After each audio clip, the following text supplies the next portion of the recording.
Ompi amsayo kaham football ground tai peshi shakhamnago Dr. Shitongna angthung bajeto obti haino hinai assembly khurang tisaka MLA Pathanlal Jomatia আমি কিছু সংক্ষেপে বেশি কথা বলবো না, একটু বক্তব্য রাখতে চাই।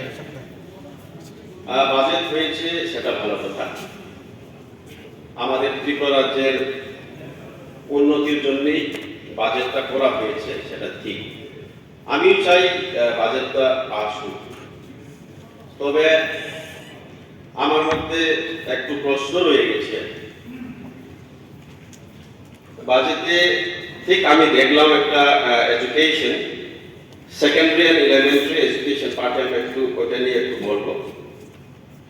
During 2023-24 National Education Policy, 2020 has been implemented in the state, and accordingly new regulations and curriculum have been introduced.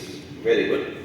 But new buildings for 21 secondary schools will be constructed under Rural Infrastructure Development Fund (RIDF) that is, and an amount of 123.78 crore will be spent during this 2024-25. ভালো কথা, কিন্তু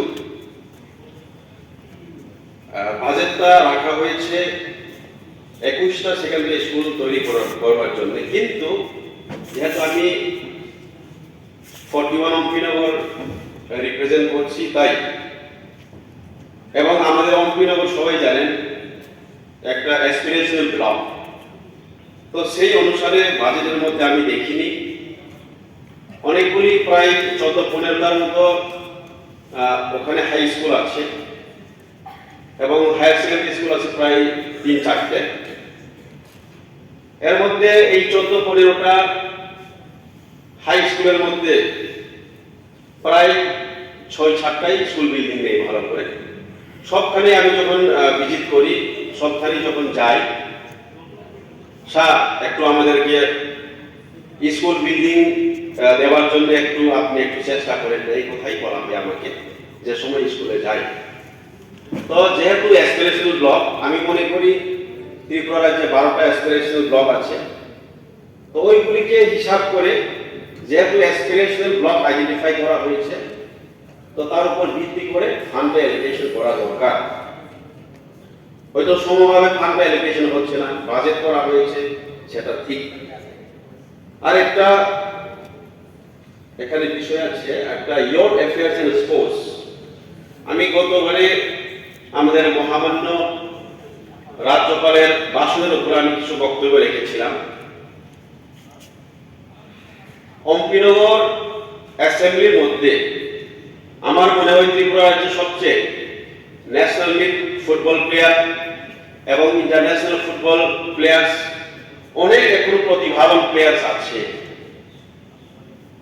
কিন্তু এখানে আমি দেখলাম like synthetic turf football ground, multipurpose sports hall, athletic track, synthetic turf hockey ground, swimming pool, open gymnasium are being constructed at different locations of the state. কিন্তু আমার কনস্টিটিউশনের মধ্যে বোধহয় শুধু একটাই দিন দেখেছিলাম কি একটা ওপেন জিমনাসিয়াম একটা 4-5 লাখের একটা বাজেট করা হয়েছে।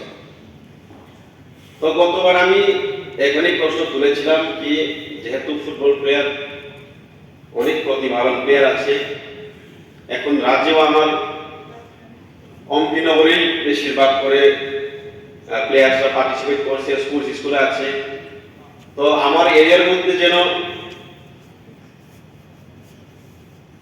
একটা ভালো ফুটবল গ্রাউন্ড, একটা উন্নত মানের ফুটবল গ্রাউন্ড ইনক্লুডিং গ্যালারিজ একটা করে দিলে বা বাজেটের মধ্যে একটা ঢোকালে বোধহয় ইনক্লুড করলে বোধহয় একটু ভালো হবে।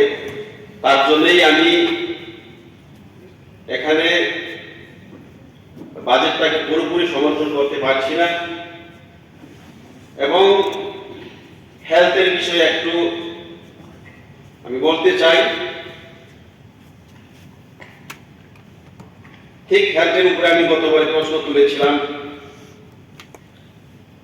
সিএইচসি অম্পিনগরে একটা আছে এবং পিএইচসি একটা আছে, তার মধ্যে ডক্টরের অভাব একটা সিএইচসি চালাতে গেলে মিনিমাম 6 জন করে ডাক্তারের প্রয়োজন হয়, সেই জায়গাতে 3 জন, এবং তৈরুতে পিএইচসি আছে ওখানে 2 জন দিয়ে ডাক্তার চালাচ্ছে হসপিটাল কোনো মতে। এরপরে ইকুইপমেন্টস, ডাক্তাররা বারবার বলে আমাকে বলেছেন কি আমাদের কি ইকুইপমেন্টস এর ব্যবস্থা করে দিন, ডাইরেক্টরের সাথে কথা বলে একটু ব্যবস্থা করে দিবেন, কোনো ইকুইপমেন্টস নেই। তো আমার প্রশ্ন হচ্ছে বাজেটের মধ্যে যখন ধরা হয় শুধু নাকি ঘর বাড়ানোর জন্যই নাকি বাজেটে ধরা হয়, না সেখানে ডাক্তারের অ্যাপয়েন্টমেন্টের ব্যাপারে ইকুইপমেন্টসের ব্যাপারে বোধহয় বাজেটে কি ধরা হয় না? এটা আমার কাছে একটা প্রশ্ন মনের মধ্যে জেগে থাকে।